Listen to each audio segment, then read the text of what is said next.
You are listening to Inside of You with Michael Rosenbaum. Hi, Ryan. Hi, Michael Rosenbaum. This is one of those things where it's late in the day. It took Ryan forever to get here because traffic. His hair's a mess. My hair's a mess. Both of us didn't shower today. Showered last night, did not shower today. Well, then I was right. There you go. Yeah, so you're correct. Yes, I showered yesterday as well. I showered last night. So not It's like together. what? We weren't together. No, we could try it though, but Yeah, I have a walk-in, so we could. There's plenty of room. you do. And a bench if you want to sit while I lather up. I got it. I mean, just to give you an idea of my closed living quarters, I got a text from my building manager lives next door to me, and I got home late last night because it was soccer night, and I got a text from my building manager at 11:45 saying, "Hey, could you not slam your toilet seat down?" Oh my God. I would have said, buddy, mind your own shit. Mind your own shit. My thought was, okay, she was having a day. Like, obviously, this Could is you like, not slam your toilet seat down? I just heard it. For 1 second, it was loud. I mean, it's just, I Put don't know. an egg in your shoe and So beat weird. it. Anyway, Thank you for listening to the podcast. I know, again, you have a lot of podcasts to listen to. We've got a lot of great podcasts coming up, too. I've got some amazing guests. Every week I learn something, and I know you will, too. We talk about mental health. We deep dive. I have real conversations with folks that you might not think are that real because they're celebrities or whatnot. But I hope you're enjoying it. If you are enjoying it and you want to support the podcast even more, there's a thing called Patreon, Patreon, patreon.com/inside of you. And you could join and you really help the podcast. My patrons, without the patrons, this podcast wouldn't exist. Period. Just would not exist. Couldn't do it. So I want to thank them, all the patrons. If you're top tier patrons, you get things like shout outs in the beginning of the end of the podcasts, your name, boxes sent from me with little gifts and notes, and you get to ask questions to guests, and it's just, there's a lot of great stuff on there. So go to patreon.com/inside of you, support the podcast today. I'll try to send you a message, and I will get around to that. And I thank you. You can also go to the Inside of You online store for great merch. We're talking Smallville scripts signed, and lunch boxes signed, and tumblers from the podcast. And I have this little jacket, this Inside of You jacket. There's not many left though. But also, I'm having another live podcast. That's right. I'm not going to announce it this second. I'm just telling you I'm having one. Looks like it's going to be late January. So if you're in Los Angeles, it's an amazing guest. You are going to love this woman. She is fantastic, fantastic actress. And we're going to have a lot of fun at the live podcast. So you're going to have to get tickets once I tell you when and who and all that stuff. But shouldn't I be enough, Ryan? Shouldn't they want to just come to the podcast to see me? Probably not. It's okay. It's all right. I mean, you think that. You think. you are enough. That's what I always say. No, I don't. I say be good to yourself. I don't say you're enough. It's part of it. Maybe that'll be my new one. It's implied. Hey, you're enough. It's implied. That's you know what's funny is that's a story of me. You're enough. Like, just be enough. Mm-hmm. You're good enough. That's it. You don't have to be great. Just be good enough. You're good enough. Yeah. Anyway, we're gonna get into our guests soon. Also, you can go to my Instagram, which is at the Michael Rosenbaum, and my link tree shows any events coming up. My band Sunspin playing, sunspin.com if you want to support the band. I think you'll really dig the music. We have 2 albums out now, working on a 3rd. And the Talkville podcast, talkvillepodcast.com. Tons of merch. There's these new pieces of art. There are only 50 available, prints signed by me and Tom that you have to get because we're running low now. So if you want to get those, go to talkvillepodcast.com. And thanks for all your support. And the holidays are close here, Ryan. Mm. They're very close. Mm-hmm. I'm having Thanksgiving here. You won't be here. You'll be with your family. No, I will be. No, I'm coming here for Thanksgiving. Oh, you're coming here for Thanksgiving? Right. Oh, good. Yeah, I'm coming here specifically for Thanksgiving. I think that will be really nice. Yeah, I'm looking forward to it. It's always fun. Yeah, I figured out I could make stuffing. Amanda wanted to bring stuffing. Make stuffing. And I was like, what, wet bread? I guess that's what it is. It is wet, but no. Do they have gluten-free stuffing? This one will not be. Yeah, but I'll be all right. I looked up a good recipe, and we did a test run last weekend. And you did a test run? Did a test run. You guys are serious. Well, because I'm not. I wanted to. I didn't want to bring something in a tin. I wanted to be able to make it. I wanted to try it out, so I found a recipe and went to Pavilions. got a lot of things, and good for you. It turned out well. I like that. It's gonna be good. I have a feeling it's gonna be good. I wish other people would test their product before they bring it. Some stuff isn't. No, most of the stuff is really good. I just supply. I don't have a signature dish yet, so I wanted to make sure this was presentable. I just supply the house, the party, the turkeys, the mashed potatoes, things like that. I think turkeys are a big part of Thanksgiving. Mm-hmm. So I'm good enough. David Krumholtz is my guest today. You've seen him in so many things. The show Numb3rs. You've seen him in the big movie Oppenheimer, which he was brilliant. I had to immediately text him after and say, wow. He talks about, I believe, his thyroid. He talks about his weight gain. He talks about so many things and gets personal. And I love to hear what you think about this. Our handles are at Inside of You Podcast on Facebook and Instagram, at Inside of You Pod on Twitter. You can watch us on YouTube and listen to us everywhere. Write a review on Apple, write a review anywhere. It really helps the podcast. And thanks for the support. Let's get inside of David Krumholtz. It's my point of view. You're listening to Inside of You with Michael Rosenbaum.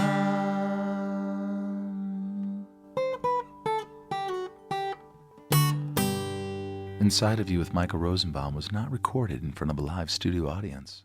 Is that what it is? Your Achilles heel? I had the strangest experience with Aaron Rodgers. I did the Tribeca Film Festival a few years ago, and they asked me to be a juror for like the best documentary short category. And he was on my jury. And he didn't know why he was there, and I didn't know why he was there, but he was a totally nice guy. But you could see in his eyes that he'd been hit way too many times. You can really tell that. It looked like he had yes, there was a crazed maniac look in his eyes. Really? Which I assume most football players who've been dinged up over time have. But I don't know how you don't get injured immediately on every play. The way they hit each other and the muscle and the speed. Right. And hockey and all these sports. I don't know how they do it. And then, they retire. And I have friends that have retired that have, had big injuries. One of my friends, Pat LaFontaine, he was a star for the Islanders and, played for the Rangers, but he had like 11 concussions and took him out. In fact, he just designed this new helmet, velour. He sent me one to help prevent concussions. But like when I talked to him, I could see he's such a nice guy, such a sweet man and smart, but you can tell that he's been hit quite a few times. There's just a look in his eye that's just a little bit like, I have been concussed. So I understand what you're saying. Yeah, Aaron Rodgers definitely had that look. And do I have that look? He was supposed to play ever again after like one concussion. David, do I have that look? I can't tell with the glasses on. The glasses make you look all right. Yeah, there it is. That's it. That's it. That's the look. I'm concussed. You've been concussed? And it's not a laughing matter. We're not joking about it, but it's just, we are, but we're not. Yeah. Have you ever been injured or had a real, I know we can get into it because we get personal and close here. Yeah. It helps a lot of people, but I know you had thyroid cancer. I had the cancer. Yes. when I hear the word thyroid and cancer, it just sounds like that's not a good cancer to have.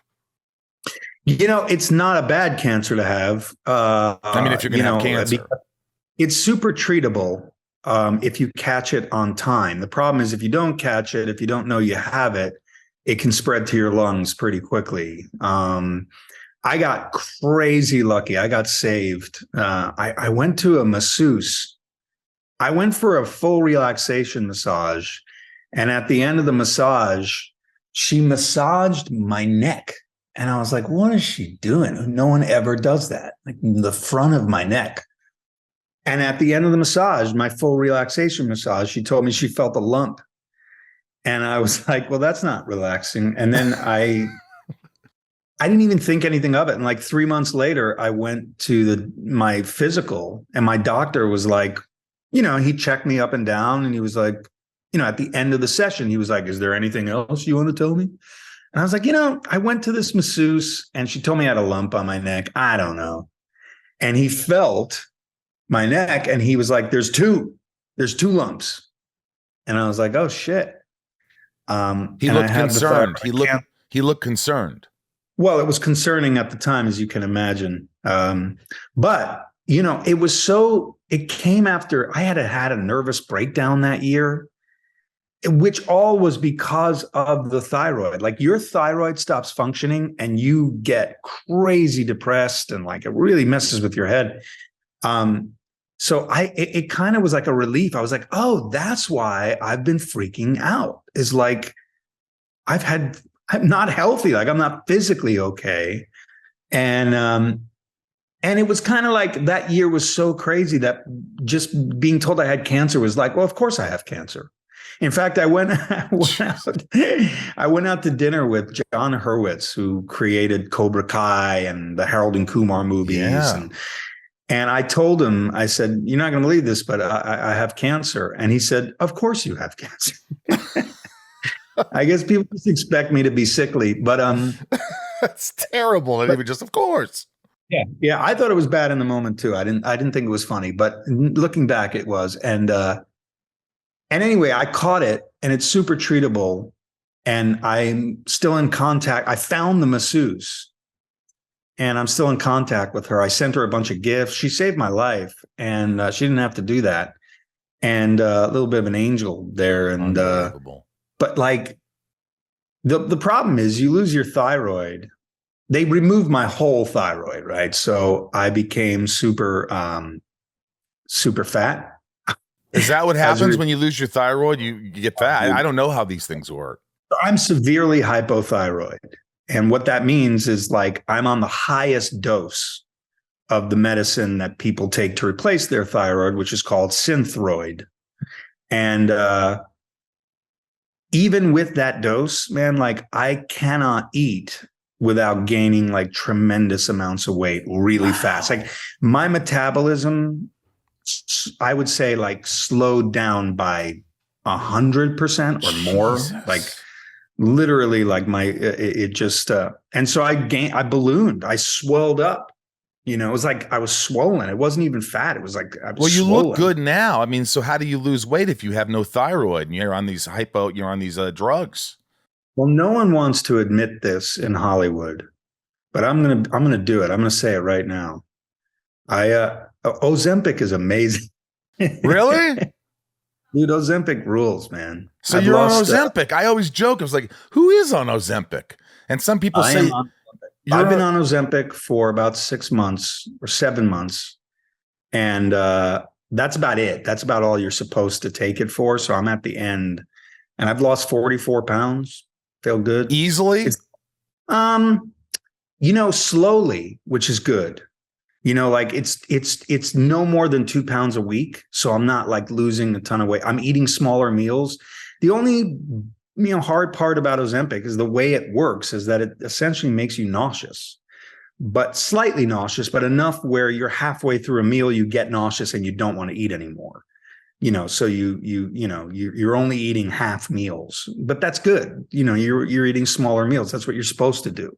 So it's good, and it has some drawbacks, but it's worked for me. And does the nausea go away quickly, or does it just happen when you're eating and then it sort of dissipates or whatever after a while?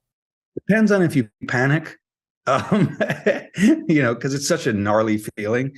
But no, it doesn't last very long. It doesn't a couple burps brings it up. I just wait for the burp. Yeah. How much weight? What was the height of your weight? 232. Does that make sense? The height of your weight? The height of my weight. The weight of my height. 232 at 5'6". The average weight or the recommended weight for a person that's 5'6" is 155. So 232, I was pretty overweight. Right. Now, being an actor and being in Hollywood, and look, I think you're one of the best. I think you're tremendous. I think, we can get into that. No, but I really, really respect your work. And even seeing like highlights of Leopoldstadt. Is that how you pronounce it? Yeah. that you put on Instagram, I believe. Yeah, I put one highlight. I was blown away. I was like, he's English. He's this character. I haven't seen you play something like that. And, you got a Drama League Award, you get nominated for a Drama League Award for that. And I'm like, I always thought you were a great actor, but I was like, oh my gosh, look at this. He's on Broadway. He's on Broadway. This is a fucking actor. Thank you, man. Inside of You is brought to you by Aura Frames. I have one. Did you see it in my living room? Yeah. You're in it. You're one of the pictures. I saw it. Look, this is pretty badass. The perfect present, guys, doesn't always have to be difficult to find. A digital picture frame from Aura Frames is thoughtful, meaningful, and perfect for pretty much everyone. They even come in a premium gift box, so shove that wrapping paper back in the closet. It's so easy to use. I plugged this in. It's a frame. It's a digital frame. It's beautiful. Comes in this great box, like I said. And I just added pictures, hooked it up to my internet, and boom, downloaded tons of pictures. And when people walk into my living room, they don't just see one picture. Oh, he's got a picture of his other friend, doesn't have a picture of me. I'm like, I got a picture of all you in this digital frame from Aura. Everybody's in this frame. If you just sit there and watch it for the next 5 minutes, you're going to see yourself. It's pretty awesome. Who are you most excited to give this picture frame to? Huh? I mean, there's got to be someone out there. Your mom, your dad, filled with glorious pictures from your past, or a 50th anniversary. My parents were divorced in 27 years, so that never happened. But you know what I'm getting to. Pick one of their frames. Easily set it up in minutes. Start sharing your favorite photos and videos using the free Aura app. It comes with unlimited storage, and it's super secure, which is good to know. You don't want these personal pictures out, or maybe you do. Give the best gift ever this year. You have complete control over who has access to your frame, and the Aura app lets you share photos more securely than with email, which many other digital frames require. Aura frames have meticulously calibrated high-resolution displays. Unless you look really close or see photo transition, you'd never know it's a screen. That's for sure. You look at it and you're like, oh, that's a cool pic. Oh, there's another picture and another. React with cute emojis to show you love a photo, send congratulations, and much, much more. From now through Black Friday and Cyber Monday, visit auraframes.com and get $40 off their best-selling Carver matte frame with the code INSIDE. This is their best deal of the year, so get yours now. That's Aura, A-U-R-A, frames.com with the promo code INSIDE. Visit auraframes.com for terms and conditions. Today's sponsor, Nutrisense.com, uses a CGM right here under my arm, which is a small device that provides real-time feedback on how your body responds to the foods that you're eating, your exercise, stress, and even your sleep. Now, this is something that, look, guys, if you see, I'm wearing it. I'm wearing my glucose monitor because I have found out, I'm going to get into this, so just give me a second. Nutrisense really monitors my glucose levels. So when I find myself crashing, tired, you can just take your phone, because there's an app. I put it under my arm. The sensor retrieves all the information, and it shows my glucose levels for the last X amount of hours. And I go, wow, I spiked here. Well, that's because you had 3 root beers, dude. Maybe you shouldn't be having so much root beer. Maybe you should keep your glucose levels at a even place so you feel healthy, you feel better, have more energy. It's not just for people who are, I guess diabetic or whatever. It's for people who want to live a healthier life. And that's what's happened to me. I didn't know what this was, and Nutrisense changed my mind on this whole outlook on health. Nutrisense helps you analyze your glucose levels in real time in response to food, exercise, stress, and sleep. Nutrisense includes 1 month of free board-certified nutritionist guidance and support. It really is awesome, Ryan. If you want me to get you one, you could. Your life, it shows you what you're eating and what you're doing. You can monitor all that. You take notes on this, and it's just so easy to say, okay, I remember I crashed, or I was really tired at 2:00. Why? Well, right here it says, well, you spiked and you crashed. And this is why this happens. And if you work and you're doing all these things, you need more energy, you monitor your glucose. And it's just amazing. My nutritionist helped me interpret the data and promptly answered all my questions. Patrick, thank you, Patrick, over at Nutrisense. I said, well, what are these? See how it spikes here and spikes here? Well, what exactly are you eating and drinking, Michael? And they, we managed it. And I said, well, what are better things I could have in my diet that I can get some energy but won't crash? And so he sent me a list of things. So it really is wonderful. In just the short time that I've done this, I've noticed better sleep. I've noticed sustained energy, less brain fog. It's because I'm not eating all those bad things. I'm not having all that sugar. And it's really helped me. And, I'm 51, and no matter how old you are, you want to have sustained energy throughout the day. And right now, visit Nutrisense.com/inside to save $30 and get 1 month of free nutritionist support. That's Nutrisense.com/inside. When you're 232 pounds, I'm sure people are kind of like on your Instagram or looking around and go, God, that guy got fat. Yeah. So I wish I'd never been. Were you aware, were you embarrassed by it, or you were just like, you are embarrassed by it?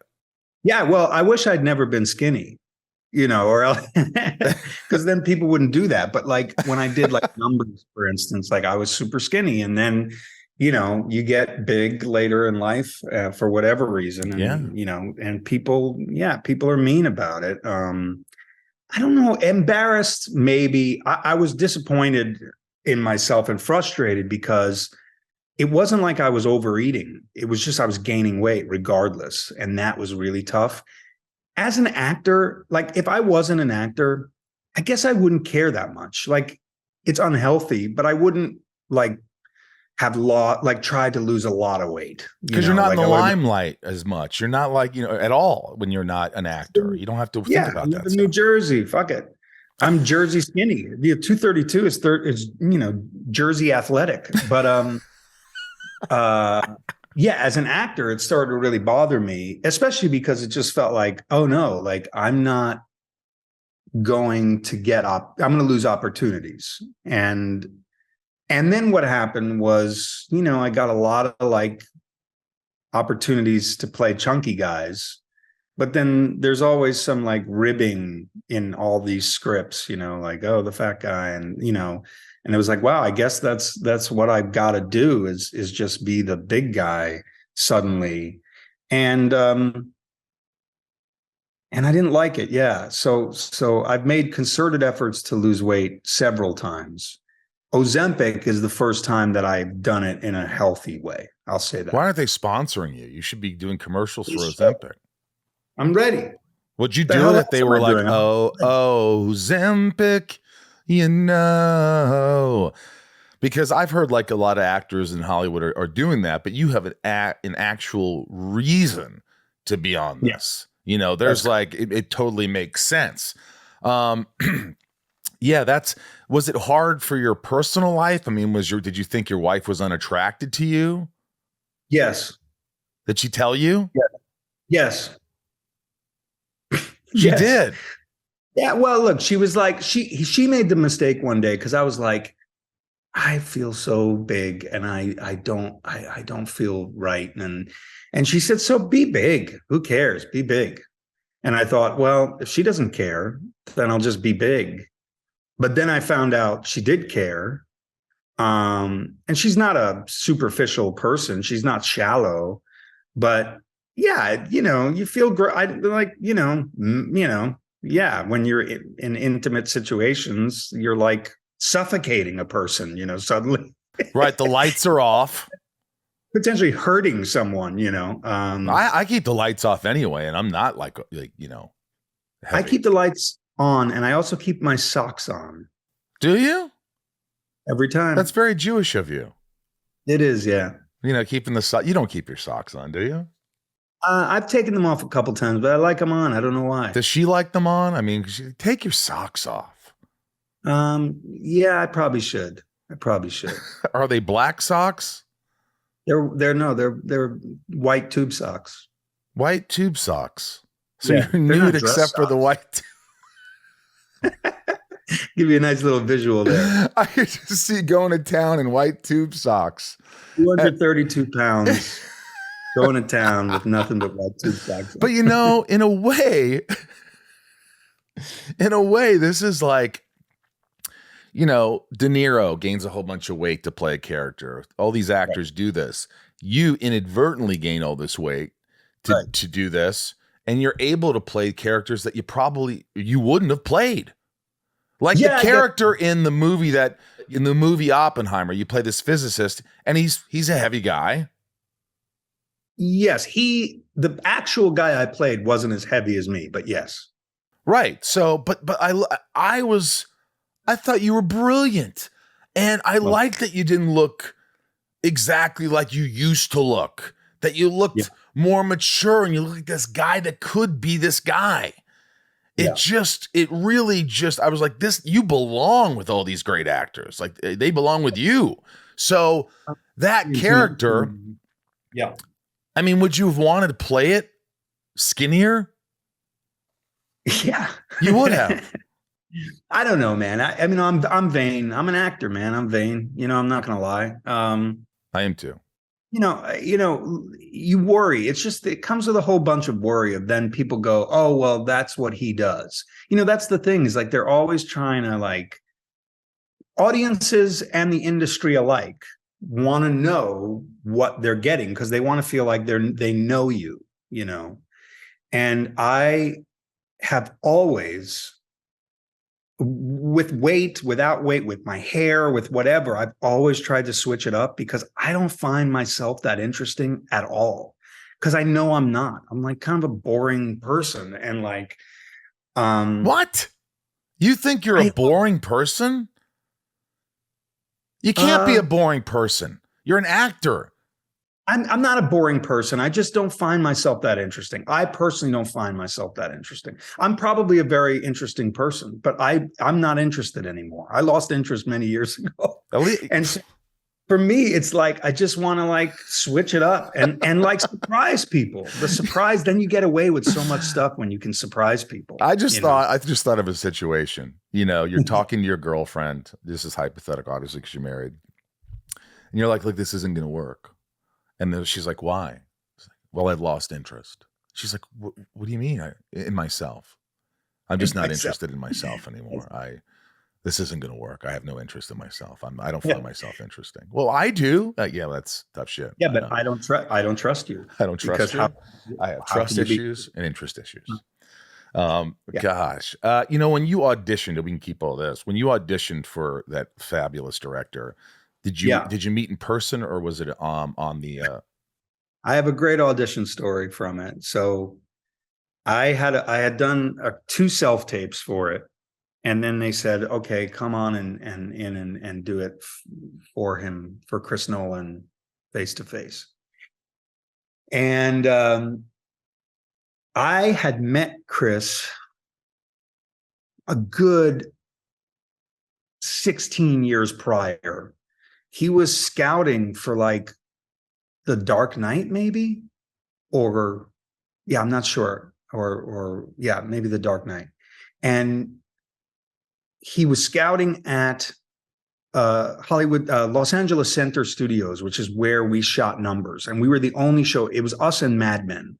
So it's this huge lot downtown, in the middle of downtown, that no one really uses much, except for like music videos come in for like 2 days, or some big commercial like LeBron James will come in for 2 days. They need a sound stage, so they go for it. There's all these sound stages, and Mad Men would be there for like 3 months, but we were there for like 10 months out of the year.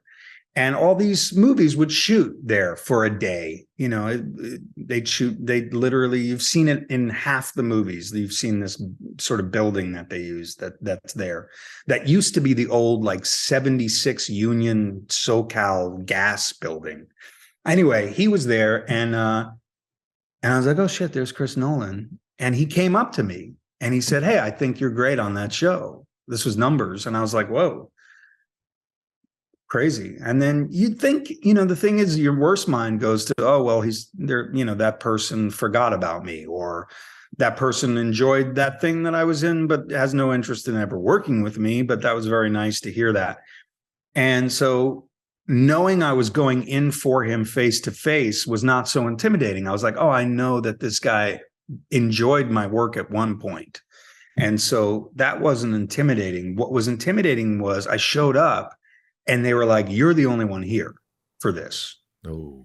Which is like, oh, it's yours to lose thing. And I'm sure you've been in that situation. That's the worst. I'd rather go against people than be alone. Me too. And I thought I was showing up, and I also need the motivation. Like, I walk in and there's another actor there. I'm like, it's like all of a sudden, this is not when I work with people, but when I audition against people, I'm like, oh, I'm in a championship fight and I got to knock this guy out. Yep. What kind of, I feel like I know what he's going to do. So I got to do something different.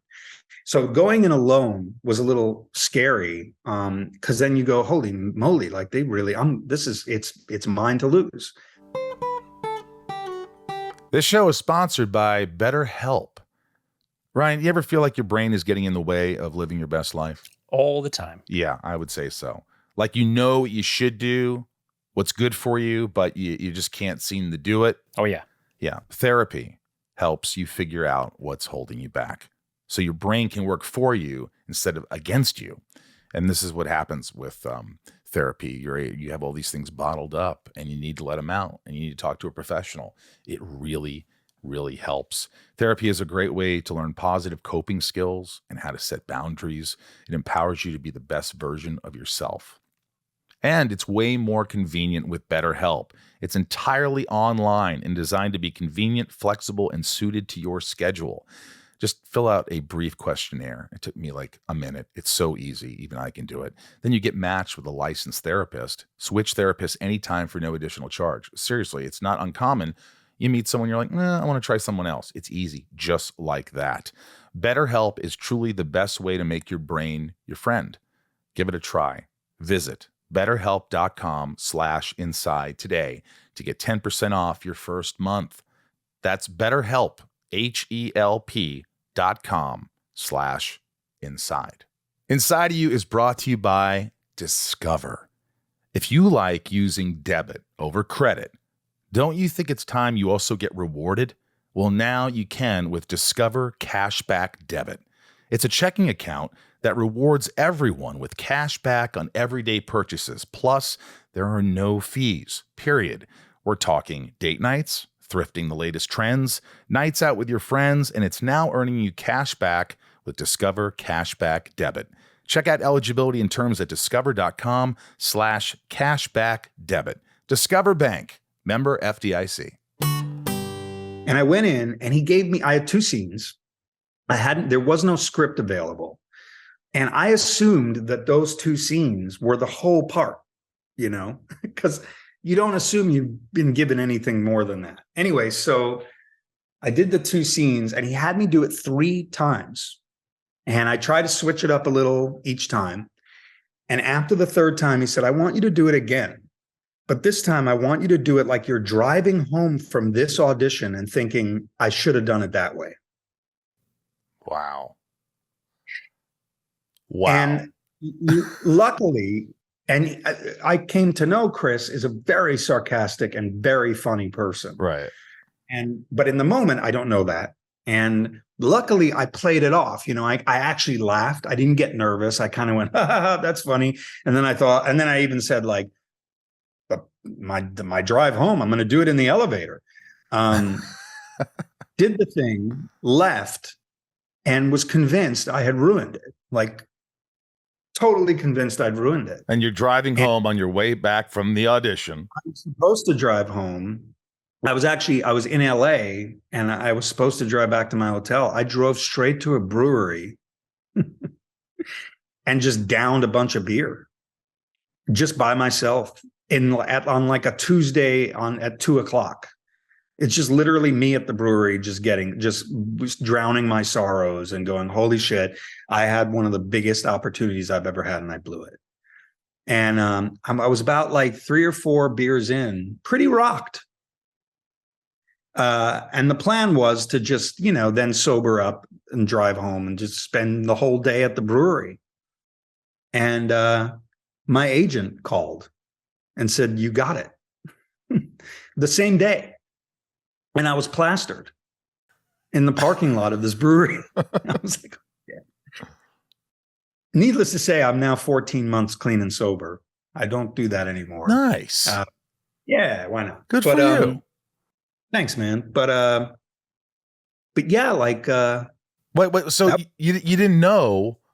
You thought you had a couple scenes in this movie, and what's funny is I see you in the movie, and I'm like, oh, cool, he's in this. He's got something.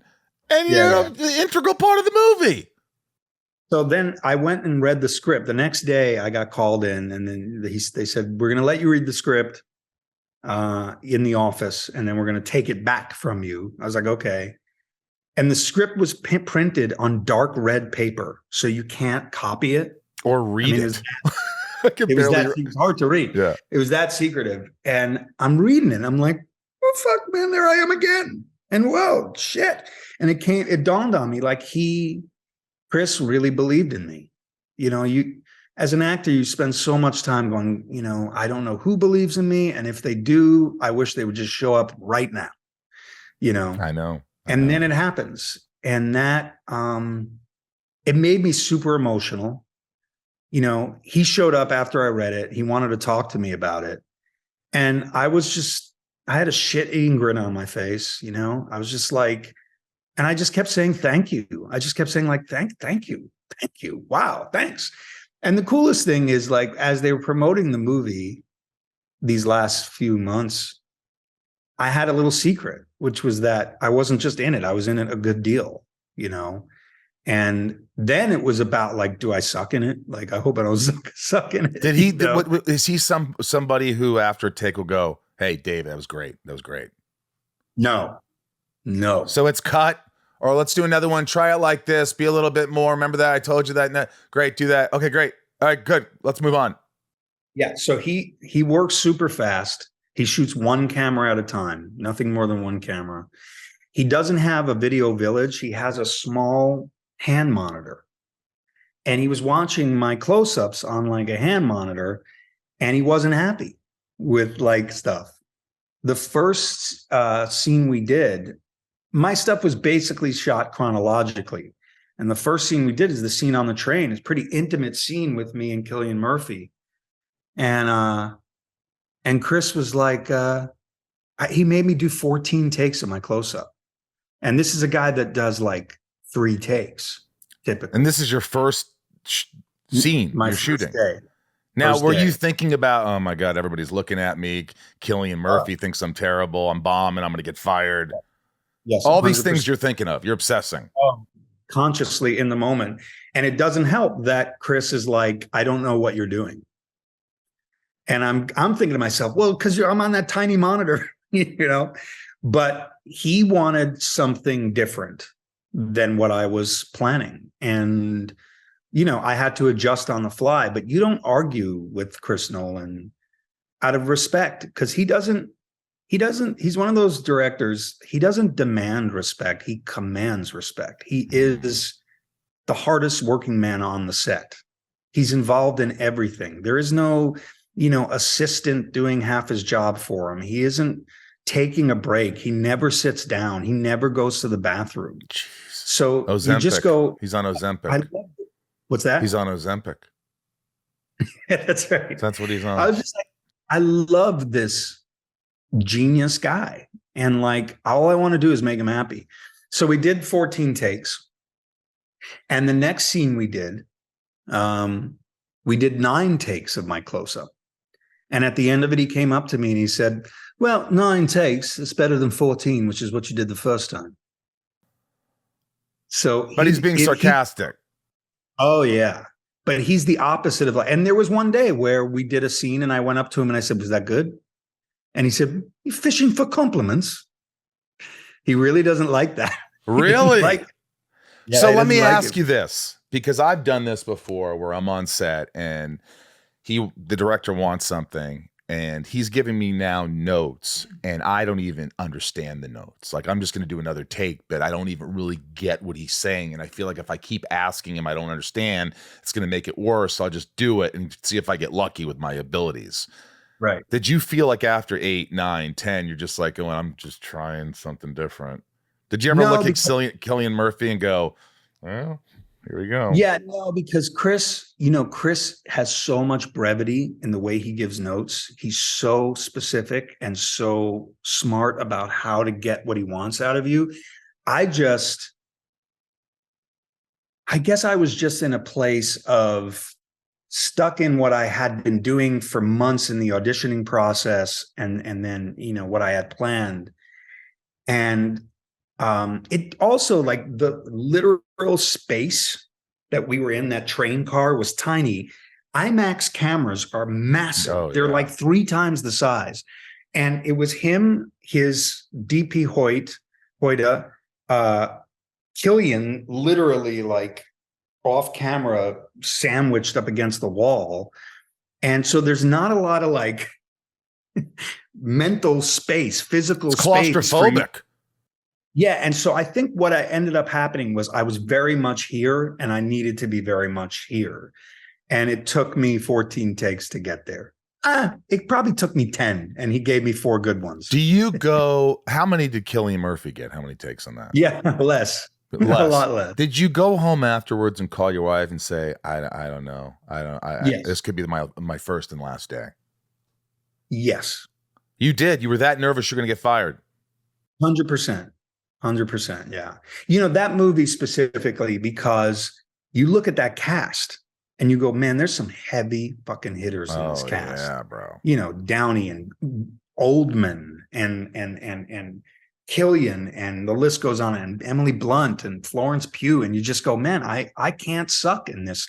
If I had a smaller role, I could kind of suck if I wanted to. Well, let him suck in that scene. I have to like fucking chew this thing up and spit it out. I have to make something of this. And yeah, I was really nervous. But everyone in that movie was kind of like, wow, it's a murderer's row. It's one of the best casts ever. And, one of the best ensembles. And it was just a murderer's row. I remember Jason Clarke came in to do his scenes, and I did my one scene with him. And even he was like a little like, and he had a lot of dialogue too. A lot of dialogue, and he has heavy moments, and you could see that he was up to the challenge and that he was going to nail it, but it came from a place of, I better nail it. It wasn't the most laid back environment. Yeah, you got to step up. It's like, I know my lines inside out, reverse forward. I don't care if it's 2 lines. I'm going to know it 1,000,000%. Plus, you're shooting on IMAX film, so it's not like digital where you can do this all day. Like, they're running out of money as you fuck up. Every time you fuck up, it's a big deal. Yeah. And so, it was just. Did they pay you well? Did you get paid well? Yeah. All right. Yeah. But it was surprising, actually. It wasn't bad. Yeah. Good. Yeah. Yeah. Let me ask you this. When you do a show like Numbers, I remember watching Numbers, and I remember thinking, I could never do this. I could never play this part. I could never. The words he's saying, the amount of dialogue he has. You're doing how many episodes a year? 22? Yeah. How much dialogue did you have per episode on average? A lot, but it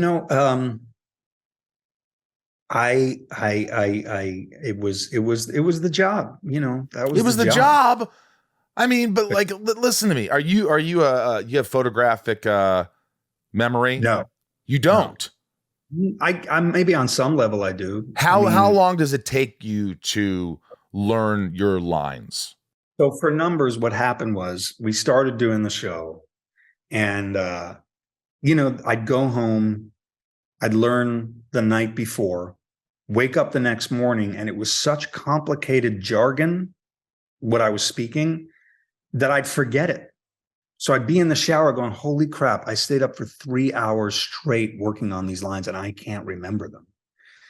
And there were days on set where I had like mini crises, you know, in the beginning. And two things had to happen. One, I had to stop being afraid of not knowing the lines. My fear of not getting them, you know this, with heavy dialogue, the more afraid you are of not knowing it, the less chance you're going to have to know it. Like you've got to not be afraid. And I was really afraid. So I had to drop that. How do you drop that? How do you just drop that? I came up with a plan, but it wasn't a plan that everybody liked. I will say that. What was the plan? Okay, so I went to the producers and I said, the genius of the character is catching up with the capabilities of the actor. And I was like, and I don't want you guys to like rewrite anything because I'm stupid. You know, I don't want you to have to do that. One of the things I asked them to do was they would like give me like a whole long speech. And in the speech, I'd have the same complicated word 8 times within that speech. So let's say the word is algorithm. Okay. I'd have to say algorithm 8 times within that speech. And the problem, the way my brain works, at least, is like I'd get to the 3rd algorithm and think it was the 6th. You know what I mean? And skip over a bunch of dialogue as a result. I'd fuck up. Right. So I asked them, I said, if there's any way to not do that, to like, if, you know, to reword it, get your thesaurus out and like, what's another word for algorithm? Like call it a formula, call it whatever, you know. And they did. That was really nice. It was the only ask I had for That's them not to big of an ask. No. I would have said cue cards, earwig. That's all I asked. Well, so then what I did, I said, and here's the deal. I'm going to come in not knowing them. And they were like, what? And I was like, I'm going to come in not knowing my lines. And they were not happy with that. And I said, here's what's going to happen. I'm going to come in. I'm going to not know them at all. I'm then going to spend the 20 minutes that it takes for you to set up the first shot after rehearsal with our script supervisor. And if she can't do it, we got to get somebody who can. Anyone who's willing to on set will do it with me. And I'm going to cram them. I'm just going to cram the shit out of them. Pressure's on. I got 150 people waiting on me to learn these lines. That's how I'm going to learn these lines. Off. And so that's how we did it for 6 years. And you know, first takes sucked. You know, it cost a couple takes. You know, I would fuck up. But then by the 3rd take, I get it. And what was great about it was you're watching me kind of get it as I'm performing. And it looks like to the audience sees a mathematician coming up with the ideas as he's saying it. As you're thinking of the lines. The actor remembering his lines. So it looks spontaneous. And so it started to work. And I started to make sure that first takes were better, second takes. We moved so fast in that show. We ended up doing 10-hour days most of the time, 9 pages in 10 hours. Like we rocked that show. And so it got easier for me, got easier for everybody. And then no one cared. Everybody was like, fine, if this is the way we're doing it, this is the way. Could you do it now? If Christopher Nolan said, I just wrote a paragraph for you, can you do it? No way. See, on Numbers, unfortunately or fortunately, Numbers became, you do 22 episodes a year, it becomes monotonous, it becomes a job. I'm not saying that you don't keep the work honest or that there isn't passion behind it, but at a certain point, you just go, wow, I got to get the job done. So I may not be as concerned with how I perform this scene as I am with getting the lines right. Right. On a movie with Chris Nolan, when any other thing, like I have to know the lines before I show up to set. Like I must know them backwards and forwards. And what I do is I learn them, and then I go into the shower and I recite them backwards. And that's kind of not word by word, but sentence by sentence. I go from the last sentence all the way to the first. And if I can do that, it's just confidence, just knowing like, oh, okay, I did them literally backwards and forwards. And so now I know them. So you know them even when you think I pretty much know them. You want to go a 1,000,000% more of knowing them. Yeah, because I don't want to be hindered by the lines. I want to be able to perform. You know what I mean? Like, and the better I know them, the more sort of loosey-goosey I can be with my performance, just do weird stuff and crazy shit. But when you know them that well, is there ever a point where they go, oh, add this little thing in there? Does that fuck you? Yeah. No, I got good at that because I've done a lot of multicam sitcoms, a lot of failed multicams. I've done 8 failed multicam sitcoms. And when I say failed, I mean they went to series and never made it, like got canceled before 13 episodes. I've done a couple of those, yeah. Yeah, yeah. And, they come at you with rewrites, while you're shooting, whatever, new jokes or whatever. And so, yeah, you got to learn that stuff on the fly. So I got good at that. Yeah. Thankfully. You talked briefly, you skimmed over it. You said, you got thyroid cancer and the year before or something, you had a mental breakdown. You're like, oh, that's why the thyroid. But when you say mental breakdown, what happens when you have a mental break? Because I feel like I've had one as well. And I had to go and get myself, I just went through a really tough time. And a lot of people out there do. A lot of people. I feel like every great actor should have one. Because it really changed everything. I got married. So basically what happened was my show ended. Numbers ended. I didn't know who I was anymore. I didn't know what my career was. I got married, and the very next day I flipped out. We made the mistake. I made the mistake. We booked our honeymoon the next morning in St. Bart's. Beautiful place, except we went during the off season. So everything was closed. And when we got there, the island had just had like a massive storm. So the internet and TV was knocked out. So here I come from like the most wild, raucous night of my life and this huge momentous occasion. And I find myself in an island in the middle of nowhere where all the stores are closed. All the restaurants are closed. The only food I can get is at the hotel. There's no one at the hotel. Fucking place is empty. And I got like island fever. And that's how the nervous breakdown sort of started. So 3.5 days in, I said to my wife, we got to get out of here. And we had booked an 8-day honeymoon, and we left. We left my honeymoon, much to her parents' chagrin. My in-laws were like, "What the fuck is going on?" And I was like, "I'm freaking out. I'm freaking out. I can't stop panicking. I have bad anxiety. I cannot stop panicking."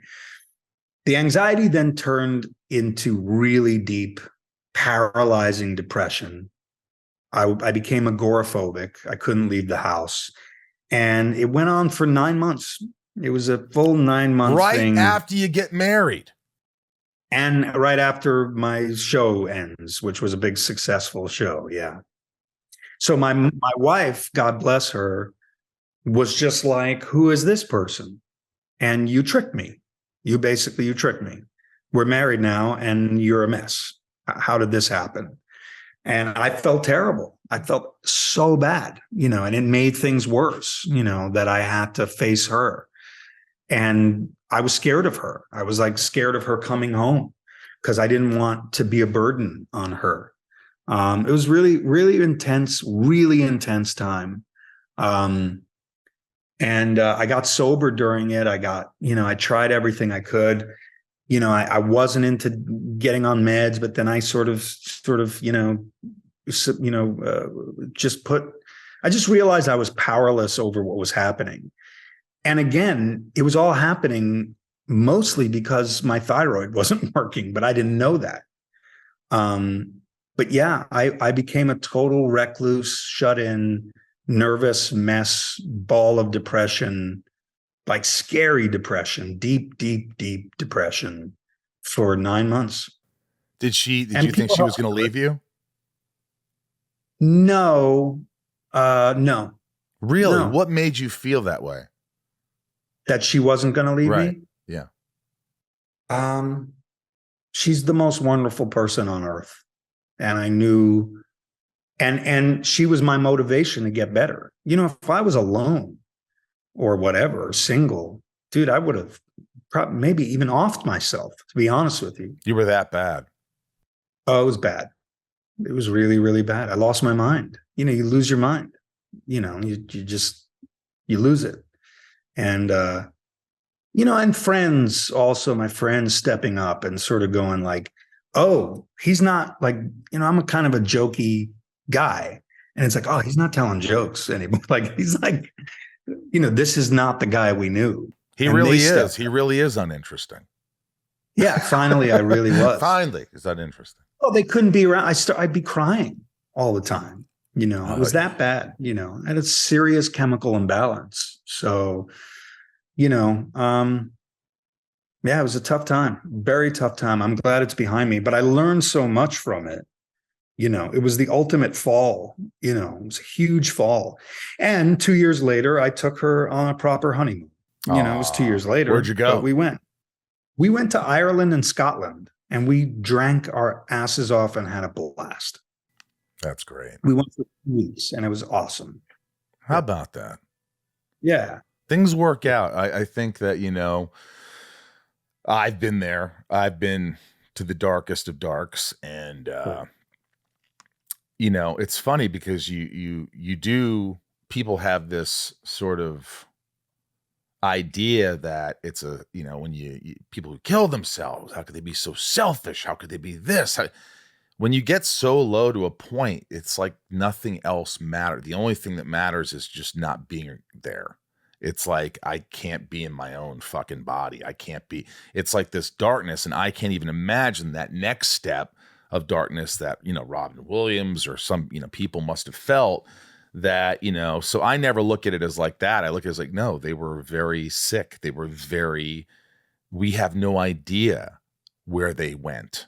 It's not fair to say that. And so you could understand that, but what got you out of it? What got you out of that? I mean, I know you said the thyroid thing made you go, oh, that's what it was, but did it sort of go away before the thyroid thing?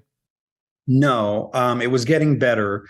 I went to a lot of therapy, man. I found myself literally in fetal positions on the floor of therapists' offices, but they didn't give up on me. No one gave up on me. I reached out to a crisis manager because I was in crisis, man. I went to I went to some weird fucking like super weird LA hypnotist thing, brain scan thing. Like I did everything I possibly could. And yeah, meds helped big time, thank God, like I'm a big proponent of do what you need to do.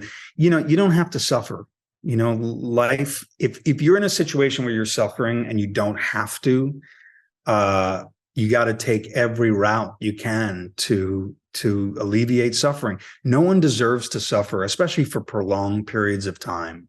There's some suffering that can't be helped, but this is suffering that can be helped. And I was suffering. I really was, man. And, but just a good support system and just, not giving up, just sort of not, there was part of me that was just like, I can't go out like this. Like, I'm not going out like this, but I turned down jobs. I couldn't work. I didn't want to travel. I was afraid to go anywhere. I was afraid of going to, Wood Ranch at the Grove, like I couldn't go to a barbecue, my favorite barbecue restaurant, like it was that. And you were afraid you were going to have a panic attack or you're going to pass out. I literally, dude, it was like a 9-month panic attack. It was kind of the craziest thing ever. I had the worst panic attack at my 50th birthday. All my friends were meeting me at a restaurant. And when we had this back room and my friend Tom walked up and I go, I'm having a panic attack right now. I got to go home. I can't do this. And he's like, dude, calm down. It's your birthday. It's your friends. It's okay. And I stuck it out but I sat in a corner of the restaurant where all my friends were talking. Were you there, Ryan? No. Ryan's here. You don't know Ryan's here anyway. I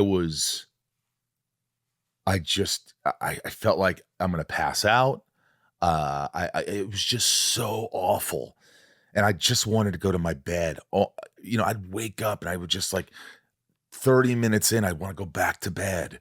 I just wanted the day to go away. It was fucking disastrous. And I'm glad, you know, thank God people were patient with me, and I was just finally the right meds sort of worked for me, and it did change my life in a way. You know, it's definitely changed me in a lot of ways, because I think I've had this panic or this anxiety since I was a child. I didn't even know it. I thought it was just part of me, and it was all the dysfunction and all this craziness that was going around, that it was just part of me. And I'm like, why am I so nervous about this? Why am I so nervous about this? Why? And I realized, wow, I thought it was just situational, like, oh, I'm having anxiety, midlife crisis. But I think it stemmed from years and years of letting this go on. And finally my body said, stop it. We're not doing this anymore. And it broke down. It just broke down mentally and physically. So, so you started to get better. But I mean, just to what you're saying, I'm glad you're feeling better. I mean, the thing is like, people really don't. Panic is exponential, right? You panic, and then you panic that you're panicking. Yep. And then you panic that you're panicked. Yeah. And it goes on, and it builds to a point of complete madness, you know. So yeah, it's important to like just have people who understand near you, you know. You know, like, luckily, since I've been in the situation where I know people where I've been able to help people through those moments of their own, you know. So yeah. Did you have do you have any celebrity friends that reached out and tried to help you? I'm asking that because, you know, it's like, you know, celebrity friends, but are they really friends? No. They were, I had a couple celebrity friends that were worried about me, but didn't do anything. No. Right. They didn't. I was beyond help though, man. I was beyond help. I had to do it mostly on my own in a therapist office with a trained professional. You know, there was support. You could give me support and say, hey, I'm worried about you and anything you need. But there was nothing I couldn't. It was just too much. And it's gone now? You don't get anxiety anymore? I get, you know, every once in a while I get a little tinge of something, you know, but yeah, not really, man. It's gone. It's gone. But, you know, cognitive behavioral therapy taught me to like not be afraid of it and to actually welcome it. You know, if I have a panic attack now, I go, okay, I hear you. How bad can you get? You know, let's bring it on. You know, that way I'm putting a leash on a gnarly dog. You know what I mean? And whether I like it or not, that dog is mine. I got to raise that dog and fix that dog somehow, you know, stop it from being so gnarly. If I let go of the leash, it's going to go attack somebody, you know? So like, I got to hold on to that leash for dear life. And it's mine, instead of being afraid of the dog, just owning it, you know, like I own my panic. I own it. It makes it so that when I do have a panic attack, I can just sort of go, oh, okay, this is happening, instead of freaking out. Did you find through all this, and then, you know, the thyroid, and you realize, oh, this is what caused it. And you're like, oh, good, this is what caused it. All that stuff, that 9 months was just because of this. But along the way with therapy and cognitive behavior, and I don't know if you did EMDR, but whatever you did you learn a lot about things that maybe have happened in your childhood or things that happened along the way that also just help clear your head more, that it was worth all that? Absolutely. I mean, you know, I had to face a lot of stuff. You know, there was stuff that I had used as motivation for many years. There was stuff that I had used to make me angry, and I thought it was okay to be an angry person, and live angry and be bitter. And, you know, there was stuff that I had to sort of come to a real acceptance of, a real peace with, or else I wasn't going to get out of that situation. Wow. And, you know, forgiveness for not only other people, but for myself, you know, and you know, sort of chipping away at the self-involvement, you know, like chipping away at the ego, which had become massive on some level, in a way that I was a nice guy. I could be your friend, but man, I was me 24/7. And part of getting married freaked me out because of that. It was like, oh, I'm obligated to someone now. It really, and my ego was too big to handle it, and I needed to chip away. I really needed to chip away. I'm one of those people that, like, I think I'm a messiah with an inferiority complex, like, like it's all or nothing. And I have to find a middle ground. And then having kids has really helped, kids will tell you the truth about yourself. Yeah. Which is that you're ugly, fat, untalented, not that impressive. And it's the best medicine, man. It is. Well, I'm glad you went through all that. And, it's tough. It's tough it's tough admitting to yourself that you have a problem, or you have this, because I could certainly sit here and say, yeah, I've got an ego. Yeah, I could be completely selfish. Yeah, but I'm aware of it. And I also could be very giving and thoughtful and all these things. And those bad parts of me, they kind of linger around. They're always going to be there. And as long as I'm aware of them, and as long as I don't let them get out of hand or make them change me, or it's for so long I punished myself really, like, you're fucking ugly, you're fucking asshole, you're a fucking this. And I would just, and now I try to just go, hey, you're all right, man. You're all right. You're all right. You're all right, kid. Hey, we got this is so awesome, man. This is like, you don't understand how this helps so many people, and the listeners, and they're so loyal. And, this is the stuff that people want to hear. I believe, you were talking about, when Christopher Nolan came up to you many moons ago when you did Numbers and goes, hey, you're really good in that. And you also said that, most of the time it's just like, hey, someone liked my work, and nothing will ever happen with that. Right. Most likely, most of the time. And that's happened so many times with me where, I remember Quentin Tarantino was like, fucking Lex Luthor, I fucking love you, man. I go, you're Quentin Tarantino, I fucking love you. Are you kidding me? And I go, we gotta work together. He goes, oh yeah, man, for sure, man. And nothing. I've had other directors and big, come up to me, and nothing. It's always nothing. It almost never happens. Right. And that's like, I don't know. I just wanted to say that. Does that happen a lot to you? Look, it's rare when it happens, and then I never expect it to happen again. Like because it's super rare. I went to dinner one night at a restaurant, and Steven Soderbergh was sitting with a couple friends at the table over. Never met him in my life. And he got up, left, and I'm with my wife. We're eating, and the waiter comes over and goes, Steven Soderbergh paid for your meal. And I said, what? Someone had paid? I was like, what? And there was a little note from Steven Soderbergh saying whatever. And I was like, what the fuck? And so I thought, oh shit, man, he wants to work with me, man, or something. I should send him flowers or something. So we call his office the next day, and he's like, we're like, hey, like, that was so sweet. Can I send flowers or something? And they're like, no, he does it for everybody. He does it all the time. He buys people dinner left and God. Why'd you say that? It makes you just feel like special, shit. Man. Yeah. What are you gonna do? I remember I had a Golden Globe, or not a Golden Globe. Sorry, it's way off. A Saturn Award, and I was holding a Saturn Award, and with Steven Spielberg, and he was like, "Hey, congratulations, that's great." And I go, "Yeah, thanks so much. You too."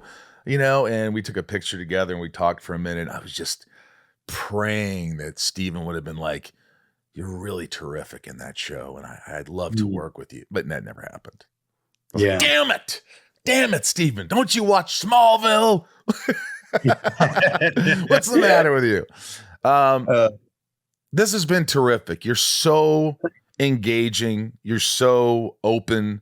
And I just think this is, I'm a mirror. No, you're a great guy. You're a great guy. You're doing great work. Who's the Who's your favorite actor of all time?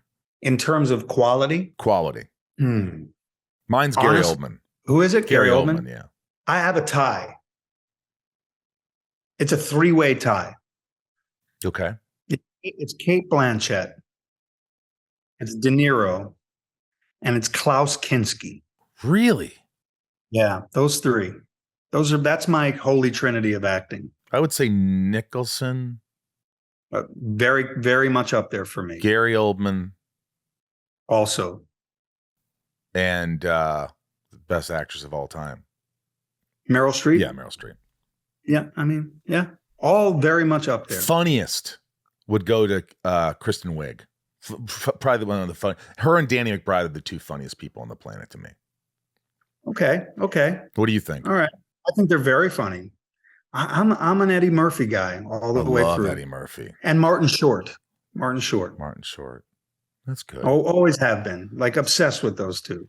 Who's the one actor that you met who was one of your favorites and they couldn't have been better and nicer? Oh, wow. And you were like, wow, thank God they were cool. Wow, that's a good question. Kind of, I got it. It's a tough one, but I got to say, all the biggest actors, like the biggest names I've worked with, have been awesome.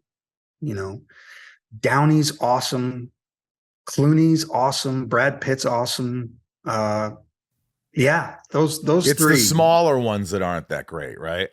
The ones that aren't as big, maybe. You get a little attitude with that. You know, it's not even the smaller ones. It's the big ones that have lasted a really long time. And then you're like, oh, this is why they lasted, because they're nice. Like, they're not just talented, but they're super nice. And they make it easy for people to shoot movies with them. And then you go, oh, that's the key, is just be like super nice. Who is the worst? You can't say it. But you have one in your mind, right? You have one in your mind. The worst famous person that I met as a fan? As a fan. I'll tell you one thing. Okay. I'll tell you a funny story really quick. Okay. And then I'll try to make this quick. I'm 21 or 22 years old, 23 actually. And I get my first lead part in a small indie movie, tiny indie movie. It's going to shoot in New York City. And the producer has us come to her apartment in Tribeca for a table read. And I go to the table read and, you know, we do the reading and the director is like, hey, stick around after the table read. I want to talk to you specifically about your role. I said, great. I stick around. There's pizza there. And I'm 23 years old. And at the end of our no session, he says, hey, you want to take the pizza with you? And I'm like, hell yeah. And I walk out of her apartment and directly across the hall with his apartment door open, holding his apartment door open, is Robert fucking De Niro, right? And I freeze because I had 1 week prior just seen Raging Bull. And I froze. I was scared of him. And he slammed the door in my face. And I can't believe what happened. I turn, and standing by the elevator in this building are his two twin children. He had twins. And they're like 4 or 5 at this point, maybe 6. And they're standing there and they see that I have pizza and they want the pizza, right? And I'm like, no, you can't have the pizza. And I'm also super afraid to go knock on De Niro's door and say, hey, you left your kids out here. I assume he knows the kids are out there. Like, I got to get out of there, man. I just got the door slammed in my face. I'm scared. And like an idiot, I push the elevator button. And the elevator comes and these two get in the elevator. Okay. So now Robert De Niro's 4 or 5-year-old twins are in the elevator of this building. He's in his apartment. If I leave to go knock on his door to tell him, the elevator door closes, they go downstairs.